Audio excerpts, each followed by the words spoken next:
first on the Gulf Coast with breaking news and weather. Fox We 10 need to know, starts now. without a doubt, that she is alive and that you have her. We want to hear from you, and we are ready to listen. Our mom is our heart and our home. Welcome in this morning. It's now been 5 days since Savannah Guthrie's mother first went missing, and as police continue their search for Nancy, the Guthrie family is making a plea to whoever took her from her home. Fox News correspondent Alicia Acuna has the latest from Tucson. We want to hear from you, and we are ready to listen. Please, reach out to us. Savannah Guthrie and her siblings speaking directly to whoever is responsible for their mother's abduction in an emotional video released Wednesday night. Talking directly to the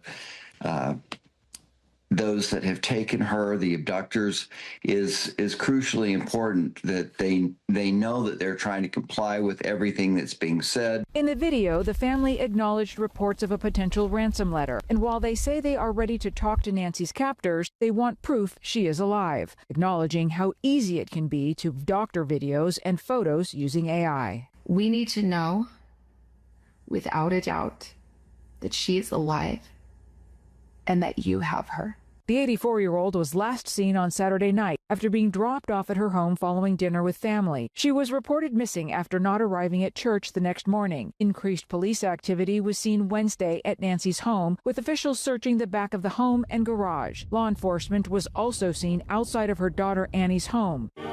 Meanwhile, the community gathered Wednesday night at a local church for a vigil, offering prayers for Nancy's safe return and support for her family. You have to have that faith and that hope that your loved one will come home.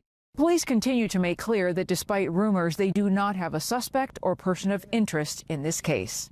In Tucson, Arizona, Alicia Acuna, Fox News. And here locally, efforts are intensifying to find a mother and her 2 children who went missing. The Mobile County Sheriff's Office says Oriella Chalk and her children, Niyurka and Anthony, were last seen on Friday afternoon at their home in Theodore. Investigators say they found blood scattered throughout the home and signs of struggle, but there's still no clue as to what happened to them. The local community now rallying together to help authorities find them. Theodore resident Don Knowles created a Facebook page called Bring the Chalk Family Home to help spread awareness. I know myself, I'm trying to keep up with the news, reading constantly what's going on, and to really centralize one location where people can go, get the information, get conversations started, let people know if you see something, say something. On top of all of this, the Alabama Cold Case Advocacy Center has placed several billboards throughout Mobile County in hopes someone will see them and contact the authorities. If you know anything, please call the Mobile County Sheriff's Office right away. And a jury deliberated into the evening Wednesday before finding a man guilty of murder. It may be the first case investigated by a convicted Pritchard police detective to go to trial. The shooting took place at a Chevron gas station on St. Stephen's Road in February 2023. According to testimony, Adriana Gossett drove her Chevrolet Tahoe into the parking lot and blocked a Dodge Charger driven by Destiny Watson. The two began arguing over a mutual ex-boyfriend, and Richardson, who was in the front passenger seat of Gossett's vehicle, shot Watson several times with an AR-15 rifle. Richardson then admitted to the shooting, but argued it was in self-defense. The original detective was Jason Hadaway, who later was convicted of perjury. The judge sided with prosecutors in prohibiting Richardson's lawyers from mentioning Hadaway's arrest or conviction. Prosecutors did not call Hadaway as a witness. And listen to this, a judge today ruling that attempted murder charges can move forward against accused of shooting a Mobile police officer as they sprayed bullets from inside their home on Tuscaloosa Street. The judge finding that the evidence is sufficient for a grand jury to consider indictments against Justin Cena and Ariel Perot. A Mobile police detective testified that Cena told investigators that he and, quote, the Voices planned the standoff the day before. She testified that he also indicated he hoped police would kill him and Perot as well. According to testimony, the standoff took place on January 4th. Lieutenant Lorenzo Matthews is still recovering after suffering critical injuries from a gunshot wound. 2 other officers were injured in a vehicle accident while responding to the call. Cena's lawyer says mental illness is clearly at play here. Fox 10's Brendan Kirby was in the courtroom this morning, and he'll have much more on this coming up on Fox 10 News at 5. Well, it's another chilly day across the Gulf Coast, and those wind gusts are not helping either. You can see that on our Navigator Credit Union camera in downtown Mobile. Taking a look at the Battleship Park, those flags are truly waving out there. Winds are out of the northwest at 17 miles per hour, gusts at 25 miles today. 47 degrees right now, but that feels like temperature at 40 degrees with those added wind speeds and the dry dew points. It's going to feel a lot chillier than the actual air temperature outside. Here's a look at the wind gusts right now across the area. 23 mile per hour wind gusts in Mobile. 29 in Pensacola, 20 over in Evergreen, 17 in Grove Hill, 20 in Pascagoula, and 17 mile per hour wind speeds over in Leakesville. And temperatures are on the chilly side. We had a cold front move through a couple of hours ago, really last night. That brought us our rain chance, so it is going to be a cooler day overall across the Gulf Coast. 45 degrees right now in Mobile, 47 in Pensacola, 39 in Bruton, 40 in Monroeville, 42 in Leakesville right now, 46 in Crestview, and 43 degrees over in Fairhope. So over the next 5 hours, temperatures will go up. We will get into the 50s today, but like I mentioned, dry dew points and gusty winds is going to make it feel a lot cooler than it actually is out there. So you're still going to want to make sure you have that jacket on hand, even with these sunny conditions. 50 degrees by 1 o'clock, then 52 degrees by 3 p.m. And our forecast highs across the area still below average. We're going to be in the lower 50s, but more feeling like the 40s today. If you are heading out to the parades, it is going to be a chilly end to the day, 45 degrees. So make sure you bundle up. The Order of Polka Dots are on Route A by 6:30 tonight. So make sure you bundle up and catch some beads. But luckily, if you're not a fan of the cold, we do have warmer conditions on the way, and they do look here to stay. I'll have more on that coming up in just a bit. Thank you, Hannah. And your global headlines now. Rescue crews in Spain searched along a flooded river looking for a woman who is believed to have been swept away by floodwaters. Members of the Spanish Civil Guard continued their search today for the missing woman, who is believed to have fallen into the river after trying to rescue her dog. Thousands of people in Spain's Andalusia region have been evacuated because of heavy rain in the region.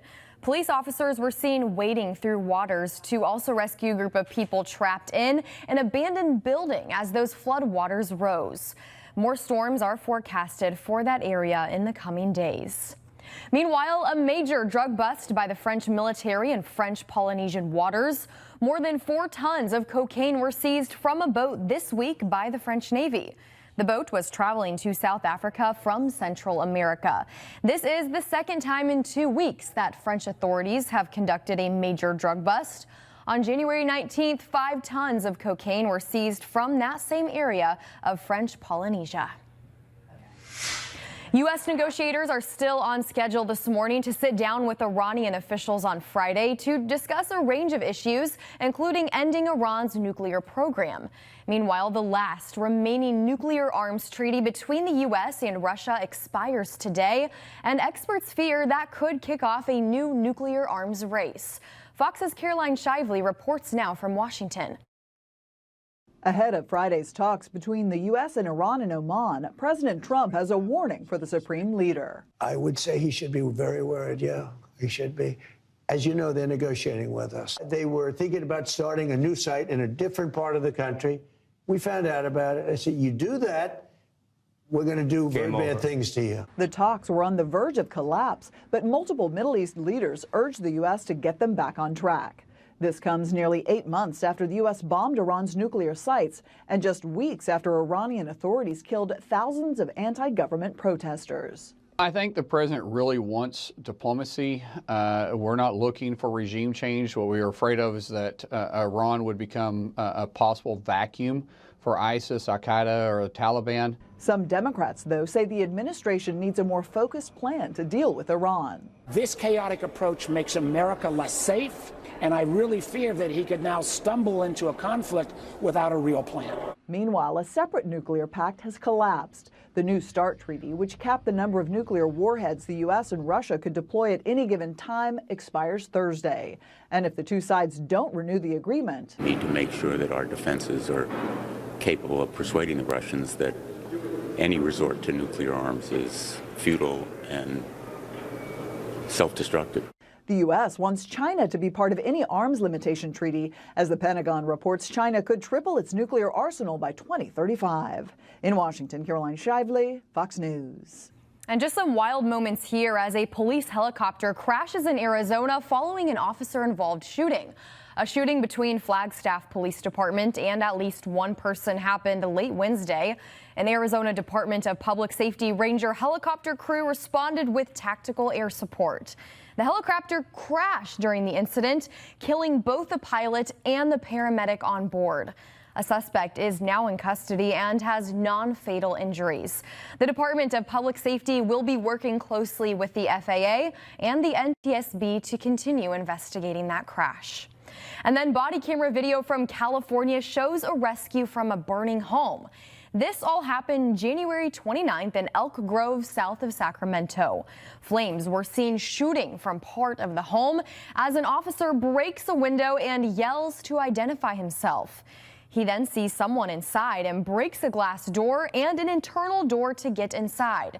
The video ends with the officer and a firefighter heading out of the house. The firefighter is carrying one person. The fire department says a home, a Toyota electrical vehicle, and a garage were all damaged in this scary incident.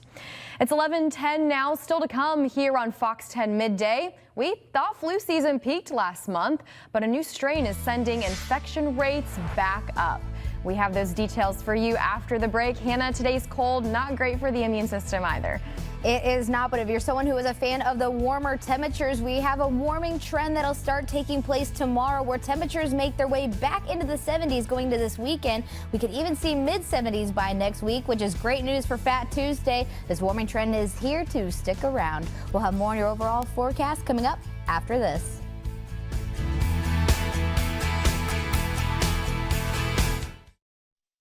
Welcome back. Flu cases are ramping up as we speak after weeks of decline, while Moderna works on a new vaccine that will help protect the older generation. Fox News correspondent Jonathan Sari has this story from Atlanta. After 3 weeks of declines, the flu is coming back in a big way. The CDC reports infections are up 18% nationwide. Right now, 41 states are reporting high or moderate levels of flu activity. That's down from a peak of 49 in December. But a new strain of influenza A is sending folks back to hospitals in big numbers. We were seeing a lot of emergency room visits, which is to be expected. We were seeing a lot of people are coming in very sick. ERs and doctors' offices are starting to get overwhelmed once again, and health officials are pleading with folks to take precautions such as hand washing and face masks, and also stay alert for flu-like symptoms. We highly recommend that if people are feeling sick, if they've got a fever, cough, shortness of breath, runny nose, especially this month, they go and get tested. And of course, most doctors say the best way to protect yourself is with a vaccine. And if you haven't gotten one yet, it's not too late to roll up your sleeve. This is a bad flu season, and when the numbers are written on this one, people are going to be grateful to have had the protection of the vaccine. Meanwhile, some drug makers, including Moderna, are using mRNA technology to create new vaccines that will be geared toward older people and those with serious illnesses. They're older and they have a comorbidity factor. And those are the people that benefit the most, and we are exactly going into that direction. The CDC says there have been more than 18 million flu cases in the U.S. so far this season. In Atlanta, Jonathan Sari, Fox News.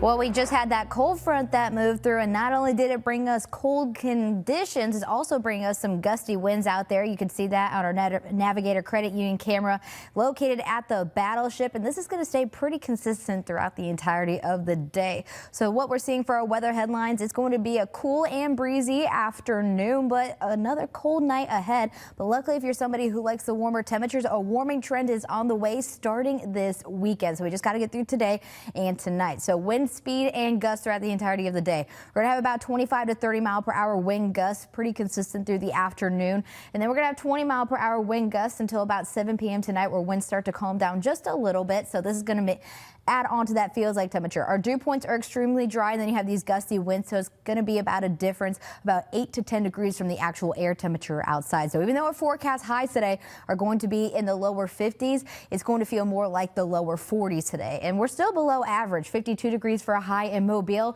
52 for a high in Pensacola, 50 in Atmore, 48 in Monroeville, 51 in Chatham, 53 in Lucedale, and 51 degrees for a high in Fairhope. For your afternoon planner, it's going to be sunny out there, so it will help a little bit if you're out and about and need to warm up. We'll be in the lower 50s starting by 1 o'clock, and then we'll stay in the lower 50s pretty consistently until this evening.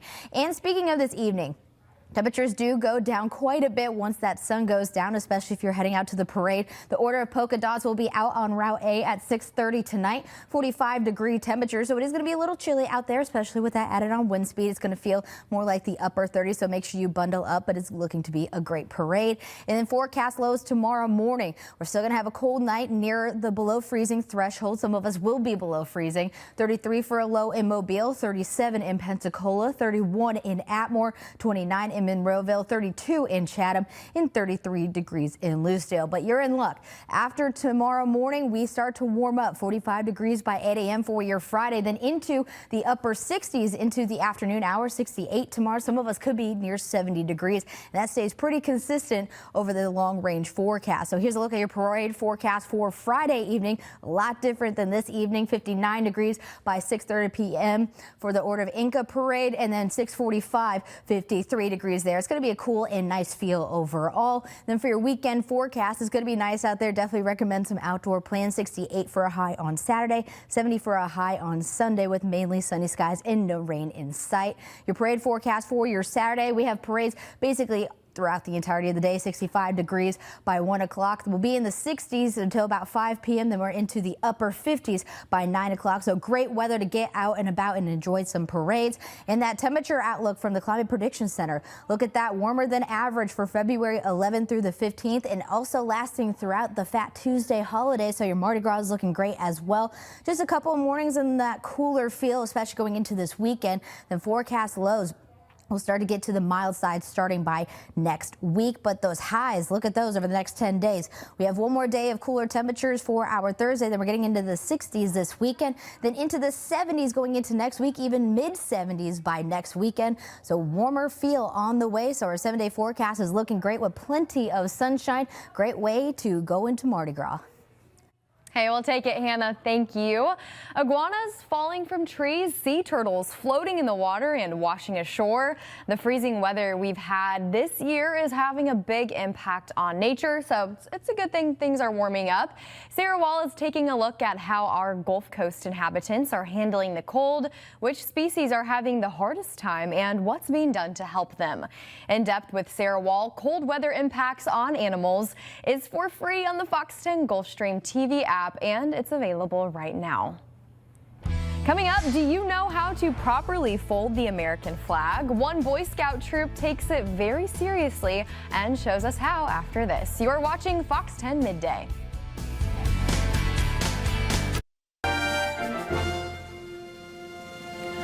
We recite the Pledge of Allegiance, but do you know how to properly fold an American flag? And this week's We the People, our Lee Peck gets a lesson in folding Old Glory from Boy Scout Troop 147. Allegiance. I pledge allegiance to the flag of the United States of America and to the republic. Honoring the red, white, and blue. Under God. It's how Boy Scout Troop 147 starts its weekly meetings. I'll do my best to do my duty. Those duties include skills they've mastered along the way. We fold a flag, we try and fold it into the shape of a triangle. The patriotic fold, it's something they learn early on. We do this as a way of showing respect to, first of all, those who came before us. It shows how the Boy Scouts as a whole shows immense respect for our country, as everyone should, and how important it is. Starting from the striped end. You can do it with 2 people, but it's best with 3. 13 triangular folds represent the 13 original colonies and the fight for independence. Making sure it doesn't fall on the ground is very important, because one of the main rules with the flag is to make sure it doesn't touch the ground, and that if it touches the ground, it kind of shows that you don't really respect America. Learning the process, the younger Scouts will have it down in no time. What's really rewarding for me is that Scouts is boy-led. For Scoutmaster Andrew Passmore, it teaches the Scouts the true meaning of sacrifice for country and freedom. Learning how to treat the flag is kind of like learning how to respect our veterans that have served our country, because it represents each of them. The red, the white, the blue, the stars all stand for something that is why we are here as a country. The end goal is that we want to have the blue and the stars on the outside, and for that to be all you see. It's a skill they believe every American should know. It's a little difficult at first, but the more you do it, the easier it gets. And I mean, it took me maybe 3 tries to get the hang of it. And I feel like anybody at home, you practice it a little, you could do it for sure. Tucking the last bit in. It's a triangle. It represents, the tricorn hats that the Continental soldiers would wear during the Revolutionary War. Ready to be stored until it's proudly displayed once again. In Mobile, Lee Peck, Fox 10 News. Such a great story by Lee there, and a wonderful skill to have. It's 11:26 now on your Thursday. Still to come, America's new #1 grocery store. We'll tell you what that is in your business headlines. Plus. And coming up, we're here at the beach. It may not feel like a beach day, but you can see there are hundreds of students behind me, all here for a good cause. We'll have more coming up. And current conditions right now across the area, we're in the mid to upper 40s, but feeling more like the upper 30s and lower 40s with those added on wind gusts, about 20 miles, actually nearly 30 miles per hour in some locations. Even with that sunshine out there, you're still going to want to bundle up because it is going to feel chilly throughout the day. But don't worry, warmer temperatures are on the way. I'll have more details on that coming up. Committed to you. This is Fox 10 Midday. Turning now to your half-hour headlines on this Thursday. The SS United States is set to leave Mobile in April to be sunk off the coast of Okaloosa County as the world's largest artificial reef. But a major controversy surrounds the historic ship's fate. Opponents say the ship is too historic to sink. The New York Coalition to Save the SSUS has filed lawsuits over the past year to stop the plan. In fact, they want it to return to its original home port in New York to renovate and preserve the ship. Okaloosa County tried to sanction the coalition's attorney over the lawsuit. And this week, a federal judge sided with the coalition, confirming their legal effort to save the ship is legitimate. More than 20,000 people have signed petitions opposing the sinking plan from all around the world. And then the Alabama Department of Transportation, ALDOT, is making big progress on the new Intracoastal Waterway Bridge in Baldwin County. The $52 million project will create an alternative route to the beach. In addition, ALDOT is widening a section of State Route 180 to further improve traffic flow in the area. Construction, we're told, is on time and on schedule, with completion expected this summer. And finally, Pizza Hut is shutting down 250 locations in a major restructuring effort. The parent company, Yum Brands, announced the closures during earnings calls on Wednesday. The locations represent about 3% of Pizza Hut's U.S. footprint and will be shut down in the first half of this year. Yum Brands CFO says the restructuring plan includes marketing investments and even technology upgrades to boost performance. But here's the troubling part. The parent company has warned it could ultimately sell off the entire Pizza Hut chain. Pizza Hut has struggled to keep up with competitors, especially top rival Domino's. In your business news now, Eddie Bauer could soon be closing. Spotify plans to sell books. Execs reveal the biggest threat to business right now and America's new #1 grocery store. Fox's CJ Papa has those stories and more in today's Fox Business Briefs. A longtime clothing retailer could be next on the chopping block. Outdoor apparel store Eddie Bauer is expected to file for bankruptcy and close all of its stores in North America. Parent company Catalyst Brands also oversees brands like Lucky Brand, Aeropostale, Nautica, and Brooks Brothers, but they are not expected to be impacted. Physical books could be making a comeback. Spotify will allow premium subscribers in the U.S. and U.K. to buy hardcovers and paperbacks through its app in partnership with bookshop.org starting this spring. Spotify says purchases will directly support bookshops and authors. A recent survey from the Conference Board revealing nearly half of executives find cybersecurity to be the biggest threat to business, followed by supply chain disruptions, but AI the least of their concerns, all the way down at the bottom of the list at just over 30%. And Trader Joe's is now the #1 grocery store in America, blowing past Publix and Costco. In a survey of more than 30,000 people, TJ snagging a satisfaction rating of 86 points, up 2 points from 2025, according to the American Customer Satisfaction Index. CJ Papa, Fox News. Taking another live look outside, this time over in Dauphin Island. You can see those flags waving, the water moving. Looks to be a beautiful day out there, but it is a little bit on the chilly side. Our almanac for today, we are usually about 64 degrees this time of year. Well, our forecast high is at 52 degrees, so definitely below average. Our morning low this morning was at 32 degrees, so also below average, but luckily nowhere near 11 degrees, which was the record set in 1996. Luckily, though, warming trend is on the way. But as you make your way out the door over the next few hours, you will need that jacket on hand, especially with those wind speeds out there. They're about 15 miles per hour, but the wind gusts are going to be about 30 miles per hour throughout the day today. So making our feels like temperature feel about an 8 to 10 degree difference from the actual air temperature outside. So 50 degrees by 1 o'clock. 52 degrees by 3 p.m., then back into the 40s by the 5 p.m. hour. Our forecast for today, our highs across the area, 53 in Pascagoula, 53 in Hurley, and 52 degrees over in Leakesville with plenty of sunshine and no clouds in sight thanks to a high pressure system that is settling in over the area. We'll have a high of 51 in Jackson, 49 in Thomasville, 49 in Beatrice, 50 in Evergreen, 50 in Atmore, 51 for a high in Bruton, 51 in Bradley, and then we'll have a high of 52 degrees over in Fruitdale.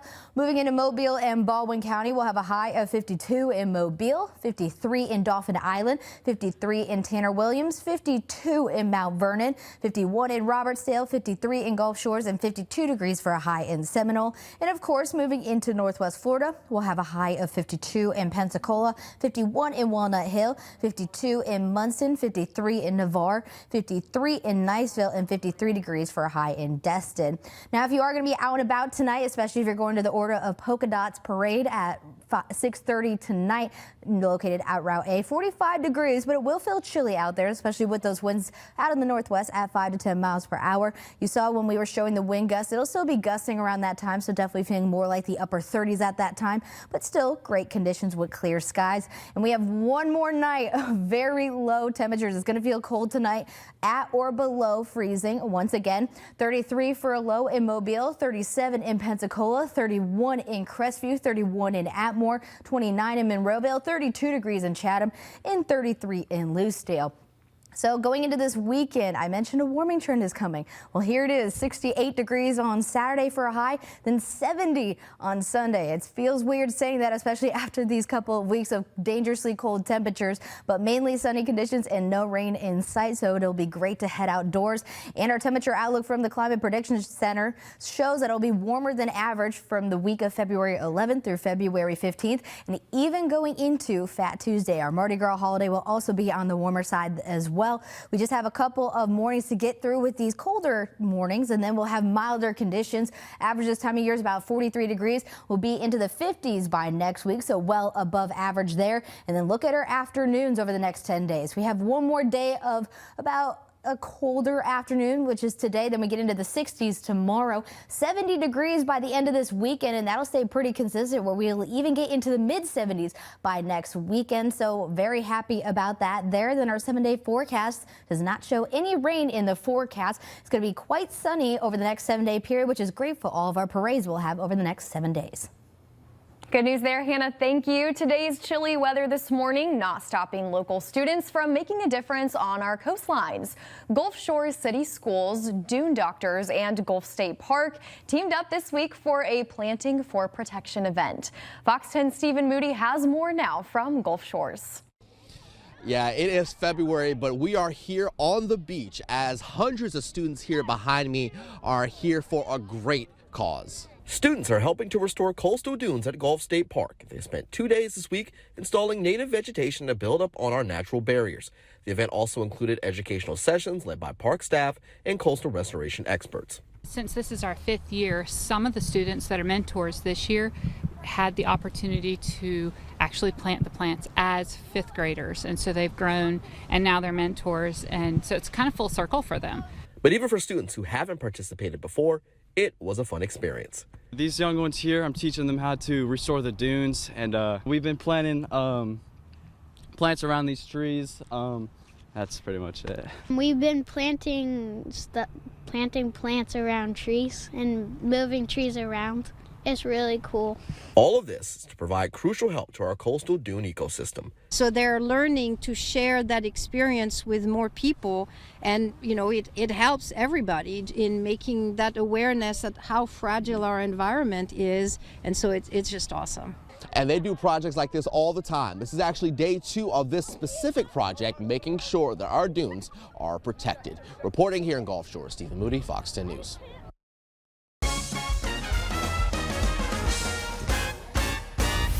The 2026 Mardi Gras season is rolling right along here on the Gulf Coast. The Boom Boom back in downtown Mobile tonight with the Order of Polka Dots, which will take the streets of downtown Mobile at 6:30 p.m.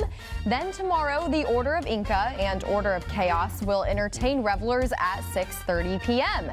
And in Daphne, Apollo's Mystic Ladies will roll at 6:45 tomorrow night. And just a reminder, you can keep up with all things Mardi Gras with our free Fox 10 Float Tracker app, which lets you know where the start of the parade is at any point. There you can find parade routes, a schedule, and weather forecasts. The Fox 10 Float Tracker app is available right now. It's a wonderful tool. You can find it in the Apple app and Google Play stores.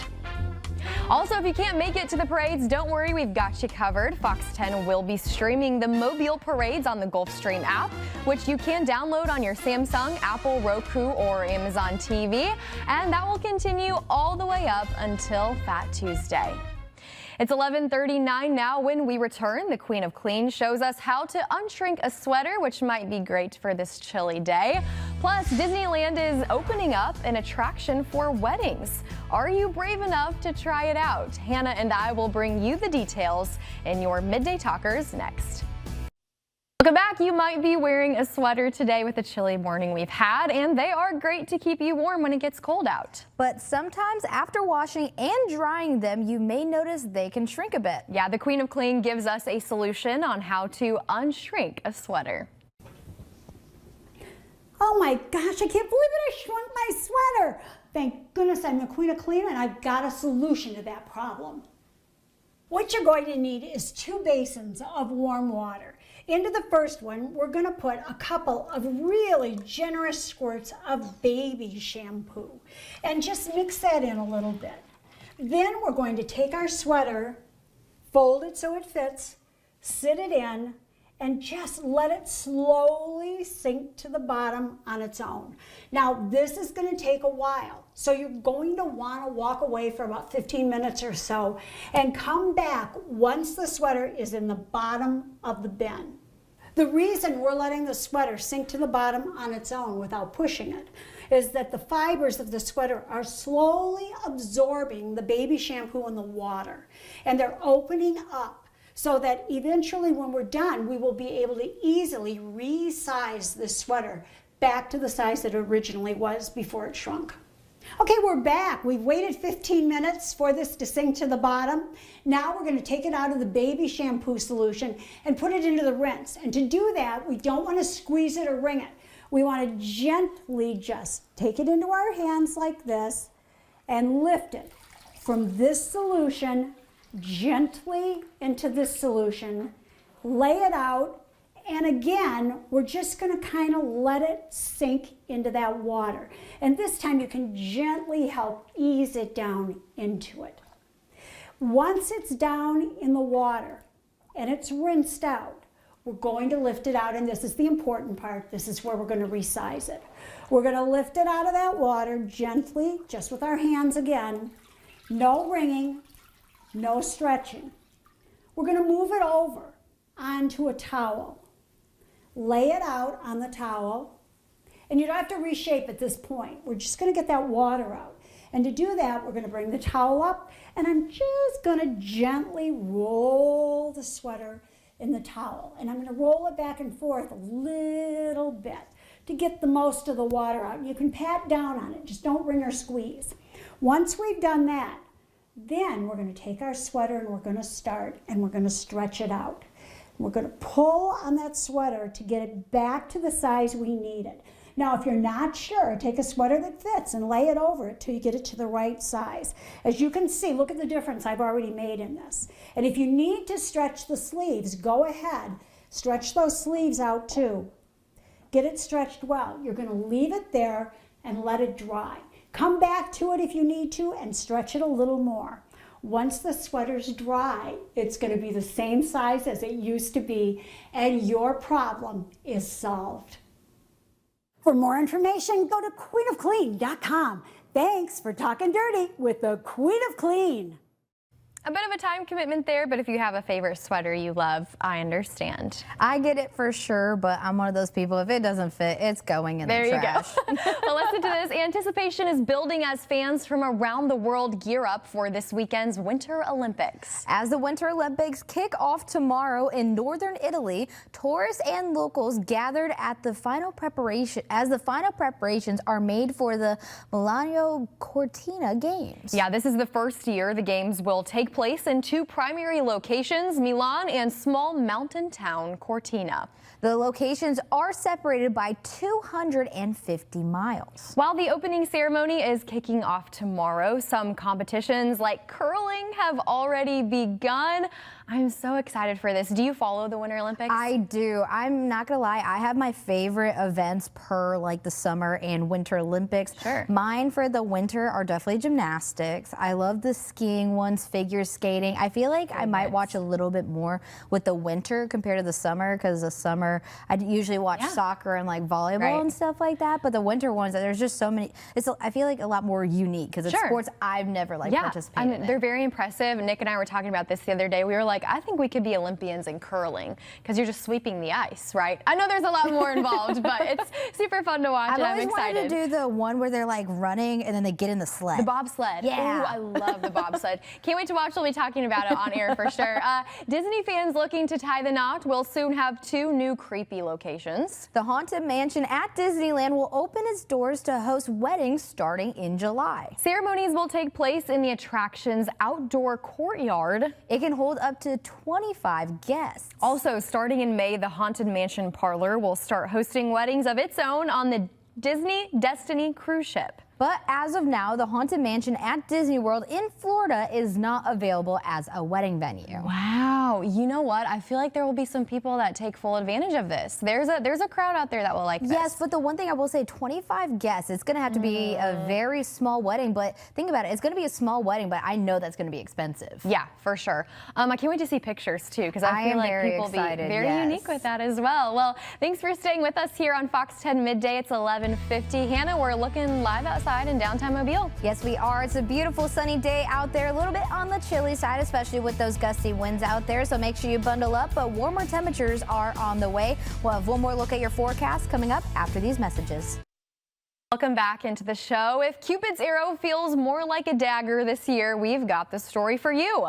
Whether you prefer a Valentine's Day horror show or a creepy crawly named after your ex-Valentine, Patrick Cornell has got you covered in today's Take a Look at This. Roses are red, violets are blue. This Valentine's Day, there's a horror show for you. For fans of Halloween's spooky skeletons and ghastly gargoyles, a Valentine's Day twist. Yes, love is the scariest thing. Loveland, Colorado's Haunted Manor invites guests to a late 1800s wedding celebration that may or may not be a love story gone wrong. You'll see how that love unfolds or doesn't. And for passionate fans of monsters and matrimony, for $175, you can literally get married inside the haunted house. How's that for a fairy tale happy ending, or whatever's happening right there? If your love life is a bit of a horror show, feel free to feed your ex-Valentine to an animal. Symbolically, of course, sickos. The San Antonio Zoo's Cry Me a Cockroach Valentine's fundraiser lets you name a cockroach, rat, or veggie after an ex or not so special someone. The zoo will let a hungry animal chomp down on your lost love namesake, hopefully letting you exorcise some demons with the X-Tex-Mex, turning your heartache into a tasty treat supporting wildlife conservation. Prices range from $5 to $15 depending on your selection, and apparently that's a discount. The zoo saying we are rolling back pricing to help with your vengeance, giving jilted lovers a chance to get back at their former flame in a healthy and helpful way on the cheap. Doesn't that look delicious? Ugh. For Take a Look at This, I'm Patrick Cornell. I love that idea. I feel like there will be a lot of people that will take part. That's so funny. Should I take part? No, we're not going to get into that. I don't even like bugs, so that's But very cool that it benefits wildlife as well. I know, So that's a and really neat way to turn maybe your heartbreak around for a good yes, cause. And I've seen them do it for quite some time as well, so I love the idea of it, and I also like that it goes towards something as well. Sure, pretty cool. It is pretty cool. You know, it's also pretty cool, the weather we're having. Oh, that is so true. You a can little say that play again. on words here, but over the next 12 hours for our day today, it is going to get into the lower 50s, which is well below average. We'll have some sunshine out there, but we do have wind speeds out of the northwest bringing us in that cooler and drier air. So it is going to feel a lot colder than it actually is out there. Then back into the lower 40s by 7 o'clock tonight and even into the 30s. But don't you worry, the cold is only going to last today and into tomorrow morning. Then warmer temperatures are on the way. But first, here's a look at your wind speeds and gusts. We're going to have about 30-mile-per-hour wind gusts throughout the afternoon and about 20 to 25 through the early evening hours. Then about 8 o'clock tonight, winds do start to calm down a little bit.